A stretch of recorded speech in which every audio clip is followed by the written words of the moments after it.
தென்னாடுடைய சிவனையை போற்றி, எந்நாட்டவர்க்கும் இறைவா போற்றி. உலக வாழ்க்கையில் அறம், நீதி, தர்மம் அப்படிங்கிற தத்துவங்களை எளிய மக்களுக்கு வலியுறுத்தும் நூல்கள் தான் புராணங்கள்.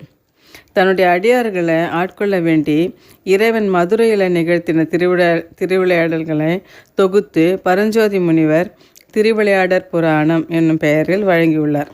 மதுரையை பற்றி நிறைய புராணங்கள் எழுதப்பட்டது. கடம்பவன புராணம், சுந்தர பாண்டியம், நம்பி திருவிளையாடல் என்று நிறைய இருந்தாலும் பரஞ்சோதி முனிவர் எழுதியது மிகவும் சிறப்பு வாய்ந்ததாக கருதப்படுறது. இது மதுரை காண்டம், கூடர் காண்டம், திரு ஆலவாய் காண்டம் என்ன 3 பகுதிகளாக பிரிக்கப்பட்டிருக்கு. தலம், தீர்த்தம், மூர்த்தம் என்று 3 விதத்திலும் சிறப்புடையது மதுரை. இறைவன் தன் பக்தர்களுக்காகன்னு இல்லாமல் பறவை விலங்குகளுக்கும் அருளியிருக்கிறார்.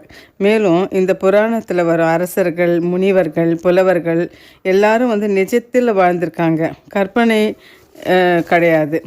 நாம் இறைவனிடம் பக்தி செய்யறதுங்கிறது இயற்கை. ஆனால் இறைவனே தொண்டர்களுக்காக அவர்களுக்கு துன்பம் வரும்போது தானே முன் வந்து அந்த துயர் தீர அருள்வது வேறு. இதை இவனுடைய கருணையை ரொம்ப நம்ம பாராட்டணும். இறைவனோட தன்மை தெரிஞ்சாதான் அவரோட பெருமையை நம்ம உணர முடியும்.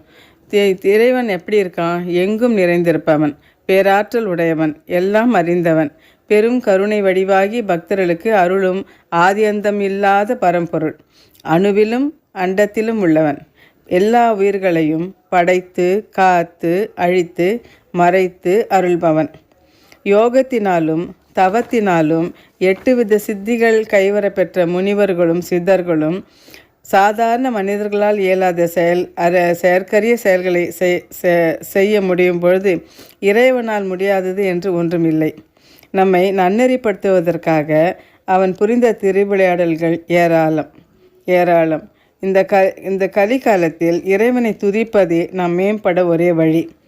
பூலோகத்தில் மார்கழி மாதம் என்பது தேவர்களுக்கு பிரம்ம முகூர்த்த நேரம். இந்த மாதத்தில் நாம் மனம் ஒன்றி இறைவனை வழிபட அதற்கு பலனும் அதிகம்.